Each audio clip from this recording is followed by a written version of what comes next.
ഇന്നലെ പറഞ്ഞ അതേ കഥയുടെ രണ്ടാം ഭാഗമാണ്. ഇതിൽ കുറച്ച് ഡീറ്റെയിൽ ആയിട്ട് വിശദമായിട്ട് ആ കഥാ തന്തുവിലേക്ക് നമുക്ക് ഇറങ്ങിച്ചെല്ലാനുണ്ട് എന്നുള്ളതാണ്. ഏതോ ഇടവഴിയിൽ പെട്ടുപോയിട്ടുള്ള ഒരു അച്ഛന്റെ കഥ. മീനമ്മ എന്ന് പറയുന്ന 83-കാരിയായിട്ടുള്ള ഒരു പാവപ്പെട്ട അമ്മച്ചിയുടെ ഏക്കർ കണക്കിന് ഭൂമി കൈക്കലാക്കി അത് വിറ്റ് നൈസായിട്ട് യൂറോപ്പിൽ പോയി സെറ്റിൽ ആവാൻ ശ്രമിച്ച ഒരു പാവം അച്ചച്ചന്റെ കഥ. സോറി, ഒരു അച്ചപ്പ പണ്ടാറിറങ്ങിയിട്ട് അച്ഛന്റെ കഥ നോക്കാം. ഏകദേശം 2013 ഈ ഒരു സംഭവം നടക്കുന്നത് കേട്ടോ. അതായത് ഈ കേസുമായി ബന്ധപ്പെട്ടുള്ള കാര്യങ്ങൾ കോട്ടയം ജില്ലയിലെ ഒരു ഇടവഴിയിലാണ് ഈ ഒരു സംഭവം നടക്കുന്നത്. മീനമ്മ എന്ന് പറയുന്ന വ്യക്തി കഴിഞ്ഞ വീഡിയോയിൽ പറഞ്ഞതുപോലെ തന്നെ നമ്മുടെ അച്ഛന്റെ ചേട്ടന്റെ അനുജത്തിയായിട്ട് വരും കേട്ടോ. അച്ഛന്റെ ചേട്ടന്റെ അനുജത്തിക്ക് കുഞ്ഞുങ്ങൾ ആരുമില്ല, അതുകൊണ്ടൊക്കെ തന്നെ ആരും നോക്കാനുമില്ല. ആരോരുമില്ലാത്ത ആ അമ്മച്ചിയെ നോക്കാൻ വേണ്ടിയിട്ട് തലയിൽ മുടിയില്ലാത്ത ആ പാവപ്പെട്ട അച്ഛൻ സഹായിക്കാം എന്ന് പറഞ്ഞുകൊണ്ട് ചെല്ലുകയാണ്. കുറച്ചു കാലം കൂടെയൊക്കെ നിൽക്കുന്നുണ്ട്. പതുക്കെ കൂടെ നിന്ന് നൈസായിട്ട് 6 പവർ ഓഫ് അറ്റോർണിയിൽ ഒപ്പിടിക്കുന്നുണ്ട്. 6 പവർ ഓഫ് അറ്റോർണിയിൽ, അതായത് ആ ഭൂമി മൊത്തം ഒരുമിച്ച് വാങ്ങാതെ പല കഷ്ണങ്ങളാക്കിയിട്ടാണ് ആള് വാങ്ങിയിട്ടുള്ളത്. അതിനിടയിൽ ഒരു പാവപ്പെട്ട മനുഷ്യൻ അതിൽ കൊണ്ടുപോയിട്ട് കായ് ഇട്ടിട്ട് അയാൾ മൂഞ്ചിയിട്ടുണ്ട് കേട്ടോ. കേസിൽ പെട്ട ഭൂമി അങ്ങ് പോയി. അതുകൊണ്ടേ അല്ല, കേസിൽ പെട്ട് ഭൂമി അങ്ങ് പോയിട്ടുണ്ടോ ഇല്ലെന്നുള്ളതല്ല, വളരെ വലിയൊരു ട്വിസ്റ്റും വളരെ സങ്കടപ്പെടുത്തുന്ന ഒരു കാര്യം കൂടിയാണ് ഈ രണ്ടാം ഭാഗത്തിലൂടെ പറയാനുള്ളത് എന്നുള്ളതാണ്. അങ്ങനെ മീനമ്മയുടെ കയ്യിൽ നിന്ന് നൈസായിട്ട് സ്ഥലമൊക്കെ അടിച്ചു മാറ്റിയിട്ട് നൈസായിട്ട് അച്ഛൻ മീനമ്മയെ ഒഴിവാക്കി അങ്ങ് പോയി കേട്ടോ. മീനമ്മ പിന്നീട് അങ്ങോട്ട് നരകിച്ചിട്ട് പട്ടിണി കിടന്നാണ് മരിച്ചത് എന്നുള്ളതാണ്. അത്രമാത്രം ഭൂസത്ത് ഉണ്ടായിട്ടും ആ പാവം അവസാന സമയത്ത് പട്ടിണി കിടന്ന് മരിച്ചു എന്നാ പറയുന്നത്. വാട്ട് എ ബ്യൂട്ടിഫുൾ കഥയല്ലേ. ഏത് സിനിമയിലുണ്ടാവും ഇങ്ങനെ? അതാണ് ചേട്ടായിയുടെ ഒരു പ്രത്യേകത. കുറെ ആളുകൾ പറഞ്ഞു നല്ല അടിപൊളി കഥയാണല്ലോ ബ്രോ, പോയി സിനിമയിലൊക്കെ കഥ എഴുതാം. എന്റെ പൊന്നു മക്കൾ, എത്ര കാലമായി കഥയും പിടിച്ച് നടക്കുന്നത് നിങ്ങൾക്ക് അറിയാഞ്ഞിട്ടാണ്. കുറെ കാലമായി ഷോർട്ട് ഫിലിമുകളൊക്കെ. സോറി, ഞാനെന്തിനാ അതിലേക്ക് കിടക്കുന്നത്. ഓക്കെ, നമുക്ക് ഈ വിഷയത്തിന്റെ ഗൗരവം എന്തൊക്കെയാണ് എന്നൊക്കെ നോക്കാം. സോറി, കഥയിലെ ഗൗരവമുള്ള കാര്യങ്ങൾ എന്താണെന്ന് നമുക്ക് നോക്കാന്നുള്ളതാണ്. വഞ്ചിക്കപ്പെട്ട മീനമ്മയും 12 ലക്ഷം രൂപയുടെ കെണിയും. മനസ്സിലായ? 6 പവർ ഓഫ് അറ്റോർണിയിൽ 6 ആധാരമാണ് ഈ അമ്മച്ചിയുടെ കയ്യിൽ നിന്ന് ഒപ്പിട്ട് വാങ്ങിയിട്ട് അച്ഛൻ പോക്കറ്റിലാക്കിയിട്ടുള്ളത്. ഇവർക്ക് ഒന്നും ചെയ്യാനില്ല, നേരെ കോടതിയിൽ പോകുന്നു. വയോധിക ആയതുകൊണ്ട് തന്നെ അവർക്ക് ആ കേസ് നടത്താൻ സാമ്പത്തികമായിട്ട് വലിയ ചെലവൊന്നുമില്ല. കാരണം അങ്ങനെ ഒരു ആക്ട് നമ്മുടെ സമൂഹത്തിലുണ്ട്. അറിയാത്ത ആളുകൾ നോട്ട് ചെയ്ത് വെച്ചോ കേട്ടോ. തിരക്കഥയിൽ പറയുന്നതാണെങ്കിൽ പോലും നിങ്ങൾ നോട്ട് ചെയ്ത് വെച്ചോളാം കേട്ടോ. ആ ഒരു ലൂപ്പ് പോയിന്റ് വെച്ചിട്ടാണ് അമ്മച്ചി പരാതി കൊടുക്കുന്നത്. എന്നാൽ പരാതി കുറച്ചു നാൾ മുന്നോട്ട് പോകുന്നുണ്ട്. ആ പരാതി മുന്നോട്ട് പോകുന്ന ആ ഒരു സമയത്ത് തന്നെ ഈ അമ്മച്ചി പട്ടിണി കിടന്ന് മരിക്കുകയാണെന്നുള്ളതാണ്. ആ ഒരു സമയത്ത് വലിയൊരു ആശ്വാസം നമ്മുടെ അച്ഛന് കിട്ടി. അച്ഛൻ സന്തോഷിച്ചു. കാരണം ഇനി കേസുമായി മുന്നോട്ട് പോകാൻ ആരുമില്ല. ആധാരമാണിച്ച അച്ഛന്റെ കൈകളിൽ ഭദ്രമായിട്ട് കിടക്കുന്നുണ്ട് എന്നുള്ളതാണ്. ആരാന്റെ കയ്യിലെ സ്വത്ത് കണ്ടിട്ട് ദാനം ചെയ്യാൻ നിൽക്കുന്ന ആളുകളുടെ ഒക്കെ അവസ്ഥ. ആരാന്റെ പോക്കറ്റിലെ പൈസ കണ്ടിട്ടാണോ നമ്മൾ ചാരിറ്റി ചെയ്യേണ്ടത്? ഇതൊക്കെ ആർക്കാ ഗുണം ചെയ്യുക? ആർക്കും ഗുണം ചെയ്യില്ല. ഇതൊക്കെ പടച്ച തമ്പുരാൻ മോളിലിരുന്ന് കാണുന്നുണ്ടെന്നുള്ള ബോധമുണ്ടെങ്കിൽ അങ്ങനെ ആരും ചെയ്യൂല എന്നുള്ളതാണ്. അങ്ങനെ അച്ഛൻ രക്ഷപ്പെട്ടു എന്ന് കരുതി ഇങ്ങനെ സന്തോഷത്തോടുകൂടി മാറി നിൽക്കുന്ന സമയത്താണ് മീനമ്മയുടെ ചേട്ടന്റെ അനുജത്തിയുടെ ഭർത്താവ് വീണ്ടും ഒരു പരാതി കൊടുക്കുന്നത്. എന്ത് പണിയാടാ കൊടുത്ത്? നിങ്ങൾ വല്ലാത്ത മനുഷ്യന്മാർ തന്നെയാണ് കേട്ടോ. സോറി. അങ്ങനെ ആ കേസ് വീണ്ടും റീഓപ്പൺ ആവുകയാണ്. റീഓപ്പൺ ചെയ്ത സമയത്ത് അച്ഛൻ ഒരു കളിയെ കളിച്ചു. എന്താ കളി അറിയോ? ഈ പരാതി കള്ളപ്പരാതിയാണ് എന്നും മീനമ്മയുടെ ഒപ്പല്ല ഇത് എന്നുള്ളത്. എന്റെ പൊന്നുമക്കളെ, കോടതിയിലാകെ നാടകീയ രംഗങ്ങളായിരിക്കും അല്ലെ. അങ്ങനെ കോടതി ഒരു തീരുമാനം എടുക്കുകയാണ്. നേരെ ജില്ലാ കളക്ടർക്കും റവന്യൂ വകുപ്പിനാണ് കേസ് കൊടുത്തത്. എത്രയും പെട്ടെന്ന് ഈ ഒപ്പുകൾ ആരുടേതാണ് എന്നും ആരാണ് പരാതിക്കാരി എന്നൊന്ന് കണ്ടെത്താൻ പറഞ്ഞു. പരാതിക്കാരി ആരാണെന്ന് നോക്കിയപ്പോ അത് മീനമ്മ തന്നെ. മീനമ്മയുടെ പല ഒപ്പുകളും ശേഖരിച്ച് അവരത് ക്രോസ് മാച്ച് ചെയ്ത് നോക്കുമ്പോ മീനമ്മ തന്നെ പരാതിക്കാരി. ഉടനെ തന്നെ കോടതി അച്ഛനെ വിളിച്ച് കൂട്ടിക്കയറ്റിയിരുത്തിട്ട് എന്ത് വാങ്ങാത്തൊരിയൊക്കെയാടോ താങ്കൾ കാണിക്കുന്നത്? ഒന്നല്ലെങ്കിൽ താങ്കൾ ഒരു അച്ഛനല്ലടോ എന്ന് ചോദിച്ചപ്പോ ആള് തല താഴ്ത്തി നിന്നു. ആ ലൂപ്പും പോയിന്റും പൊട്ടി. അവര് പറഞ്ഞു കൊടുത്ത ആ കാഞ്ഞ ബുദ്ധി അങ്ങ് പോയി കിട്ടി എന്നുള്ളതാണ്. ഉടനെ തന്നെ അച്ഛൻ ഹൈക്കോടതിയിലേക്ക് ഒരു പോയിട്ട് പറഞ്ഞൊരു വാക്കുണ്ട്, എനിക്കിതിന്റെ പിന്നാലെ നടക്കാനൊന്നും നേരല്ല, ഇത് എത്രയും പെട്ടെന്ന് ആക്കി തരണം എന്നുള്ളത്. അവിടെയാണ് ട്വിസ്റ്റ് മൊത്തം കിടക്കുന്നത്. ഈ വയോധികയായിട്ടുള്ള സ്ത്രീ മരിച്ച സമയത്ത് പിന്നീട് കേസുമായി മുന്നോട്ട് പോകുന്നത് ആ പ്രായമുള്ള ഒരാളല്ല, പകരം ആരോഗ്യവാനായിട്ടുള്ള 50 വയസ്സിന് താഴെയുള്ള ആളുകളാണ്. അതുകൊണ്ട് തന്നെ ആ അമ്മച്ചിക്ക് കിട്ടിയിരുന്ന ആനുകൂല്യമുണ്ടല്ലോ, ആ സൗജന്യമായിട്ട് കേസ് വാദിക്കാമെന്നുള്ള കാര്യം തീർന്നു. പിന്നീടാണ് ഇതിലെ ഏറ്റവും സങ്കടകരമായിട്ടുള്ള കാര്യങ്ങളിലേക്ക് കടക്കുന്നത്.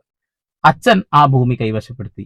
അച്ഛന് ഒരുപാട് ഈ കേസുമായി മുന്നോട്ട് പോകാൻ ഇവർക്ക് സമയം കിട്ടാത്തത് കൊണ്ടും ഫണ്ട് ഇല്ലാത്തത് കൊണ്ടും അച്ഛന് കുറെ ഗ്യാപ്പ് കിട്ടി. ഈ ഗ്യാപ്പിൽ അത് ഒരു തവണ വിൽക്കാൻ ശ്രമിച്ചു, പക്ഷെ അത് അവിടെ ലോക്കായി.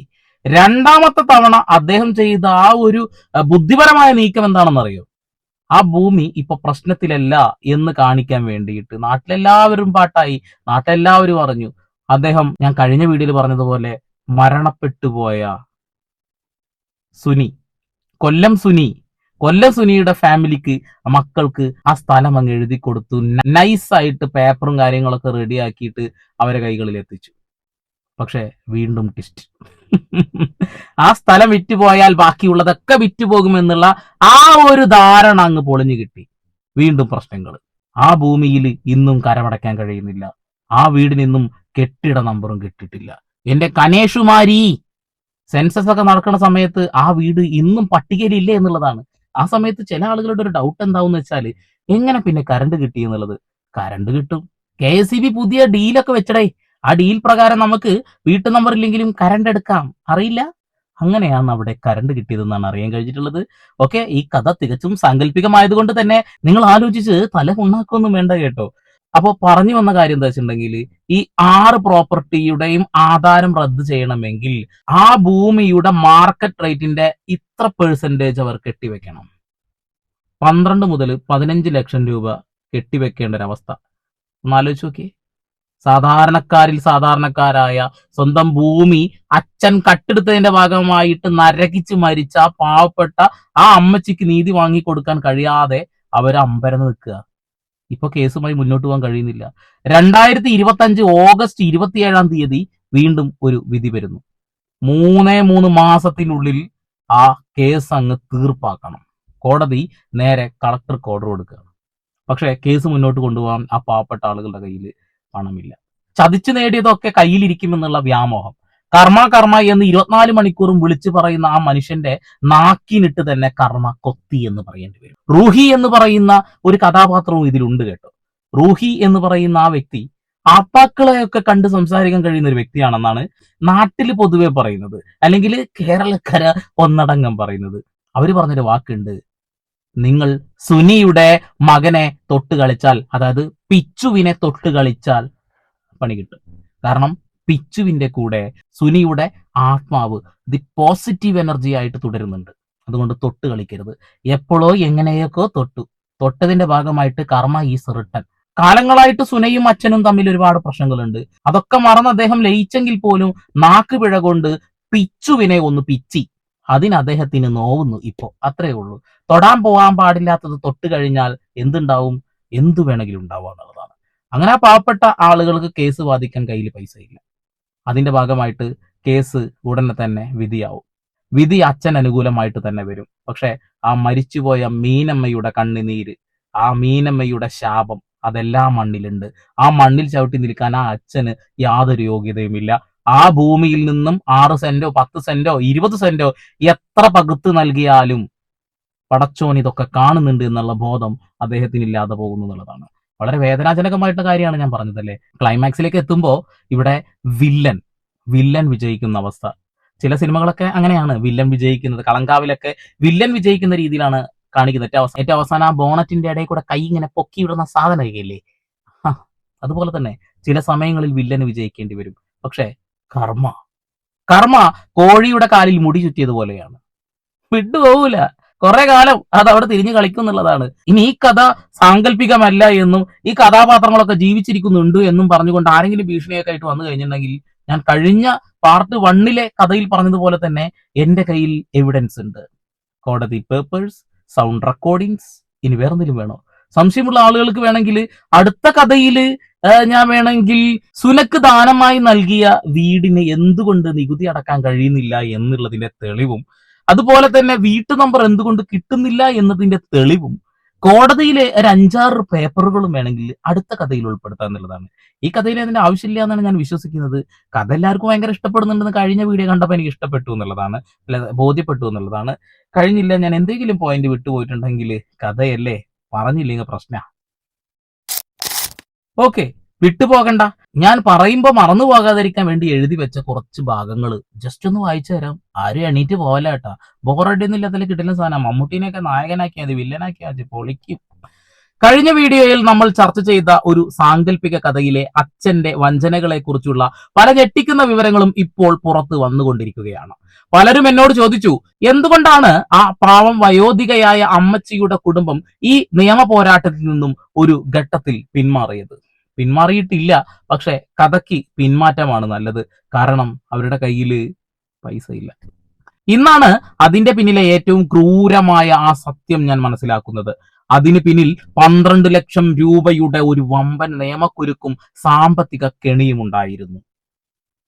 എന്ത് ചെയ്യാനാ സാധാരണക്കാരൊക്കെ? സാധാരണക്കാർ ഒരു സിവിൽ കേസ് ഫയൽ ചെയ്യുമ്പോൾ, പ്രത്യേകിച്ച് കോടികൾ വിലമതിക്കുന്ന ഈ 6 ആധാരങ്ങൾ റദ്ദാക്കാൻ കോടതിയെ സമീപിക്കുമ്പോൾ, ആ ആധാരത്തിൽ കാണിച്ചിരിക്കുന്ന സ്വത്തിന്റെ മൂല്യത്തിനനുസരിച്ച് ലക്ഷക്കണക്കിന് രൂപ കോടതിയിൽ ഫീസായി കെട്ടിവെക്കേണ്ടതുണ്ട്. വഞ്ചിക്കപ്പെട്ട് പട്ടിണിയായി അവസാന കാലത്ത് ജീവിക്കാൻ പോലും വഴിയില്ലാതെ വലഞ്ഞ അമ്മച്ചിയുടെ കുടുംബത്തിന്റെയും കയ്യിൽ ഈ കേസ് മുന്നോട്ട് കൊണ്ടുപോകാൻ ആവശ്യമായ 12 ലക്ഷം രൂപ കെട്ടിവെക്കാനില്ല. 12 എന്നുള്ളത് ഒരു സാങ്കല്പിക കണക്ക് മാത്രമാണ്. 12, 15, 20 ആകാം. കാരണം സുനക്ക് കൊടുത്ത സ്ഥലത്തിന് തന്നെ 65, 66 ലക്ഷം രൂപ വിലമതിക്കുന്നു എന്നാണ് അന്ന് അച്ചാച്ചൻ പറഞ്ഞിട്ടുണ്ടായിരുന്നത്. അതുകൊണ്ട് പറഞ്ഞതാ. കോടീശ്വരനായ ബിഷപ്പും അദ്ദേഹത്തിന്റെ സ്വാധീനങ്ങളും ഒരു വശത്ത്, മറുവശത്ത് 12 ലക്ഷം രൂപ കോടതിയിൽ കെട്ടിവെക്കാനില്ലാത്തത് കൊണ്ട് കേസ് ഉപേക്ഷിക്കേണ്ടി വന്ന പാവപ്പെട്ട മനുഷ്യർ. ഇതാണോ നമ്മൾ പറയുന്ന നിയമവ്യവസ്ഥ? ഇതാണോ? മറ്റേ സിനിമയിൽ പറഞ്ഞതുപോലെ ഇവിടെ പാലുകാച്ചല്, അവിടെ ആ സാധനം. അതന്നെ ഇവിടെ അവസ്ഥ കേട്ടോ.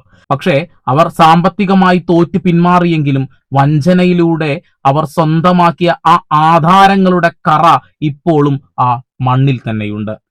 അതുകൊണ്ടാണ് ഇന്നും കൊല്ലം സുനിയുടെ കുടുംബത്തിന് ലഭിച്ച ആ 6.5 സെന്റ് ഭൂമിക്ക് നികുതി അടക്കാനോ ആ വീടിന് കൃത്യമായ വീട്ടു നമ്പർ വാങ്ങാനോ പഞ്ചായത്തിന് സാധിക്കാത്തത്. കാരണം ആ രേഖകളിലെല്ലാം തർക്കഭൂമി എന്ന കരിനിഴൽ വീണ് കിടക്കുകയാണ്. കേസൊക്കെ തീരുമാനമായി അവസാനം ഇദ്ദേഹത്തിന്റെ കൈകളിൽ തന്നെ വരുമ്പോ കുറെ പാവപ്പെട്ട ആളുകൾക്ക് അത് വിട്ടുകൊടുക്കുമായിരിക്കാം. പക്ഷെ അതിന് ദൈവം നൽകുന്ന ഒരു കൂലി എന്നുള്ളൊരു സംഭവമുണ്ട്. അത് കിട്ടുമോ? കിട്ടില്ല. വഞ്ചനയിലൂടെ സ്വന്തമാക്കിയ മണ്ണിൽ നിന്നും ഒരു കഷ്ണം എടുത്ത് ദാനം ചെയ്ത് നന്മമരമാകാൻ നോക്കിയ അച്ഛന്റെ മുഖംമൂടിയാണ് നമ്മൾ ഇന്ന് പൂർണ്ണമായും അഴിച്ചു മാറ്റുന്നത്. വരും ദിവസങ്ങളിൽ ഇതിന്റെ കൂടുതൽ രേഖകളും തെളിവുകളും പുറത്തുവിടാൻ റയർ റീൽസ് തയ്യാറാണ്, സന്ദീപ് എടപ്പാൾ തയ്യാറാണ്. പക്ഷെ വെല്ലുവിളികൾ വേണം, വെല്ലുവിളികൾ വരണം. വെല്ലുവിളികൾ വന്നാൽ വിത്ത് എവിഡൻസ് പൊളിച്ച് അടക്കി കയ്യിലങ്ങ് തരും.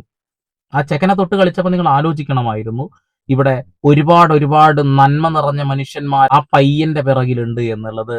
ആ പയ്യന്റെ പിറകിൽ മാത്രമല്ല, ചതിക്കപ്പെട്ട് പട്ടിണി കിടന്ന് മരിക്കപ്പെട്ട ആ പാവം മീനമ്മയുടെ കൂടെയും. സിനിമയുടെ അവസാനം പഞ്ചിന് വേണ്ടി വെച്ചാൽ മതി കേട്ടോ. നല്ലൊരു സാധനമാണ് തോന്നുന്നത്. മമ്മൂക്കയാണ് എനിക്ക് തോന്നുന്നത് എന്നോട് ആക്ട് ഇതിലല്ലേ. നിങ്ങളുടെ അഭിപ്രായം രേഖപ്പെടുത്തണം കേട്ടോ. ഈ കഥ ചിലപ്പോൾ ചില ആളുകളുടെ ലൈഫിൽ റിലേറ്റ് ആയിട്ടൊക്കെ തോന്നിയേക്കാം. കാരണം സാങ്കല്പിക കഥയാണല്ലോ. നമ്മൾ ചിലപ്പോൾ കണ്ടുമറന്ന കഥകളൊക്കെ ആവാനുള്ള സാധ്യതകളൊക്കെ ഉണ്ട്. കാരണം നമ്മൾ അത്രമാത്രം മനുഷ്യന്മാരെ കണ്ടുകൊണ്ടിരിക്കുന്ന ആളുകളല്ലേ അല്ലേ. അങ്ങനെ ചില സാധ്യതകളൊക്കെ ഉണ്ട് കേട്ടോ. എന്തായാലും അദ്ദേഹം രംഗത്ത് വരികയാണോ നോക്കാം. വന്നാൽ നമുക്ക് അങ്ങോട്ട് പൊട്ടിക്കാം, അത്ര തന്നെ. പിന്നെ ഞാൻ കഴിഞ്ഞ വീഡിയോയിൽ പറഞ്ഞതുപോലെ തന്നെ ഒരു ചെറിയൊരു കേസ് നമ്പർ ഉണ്ട്, ഒരു 10-12 അക്കം.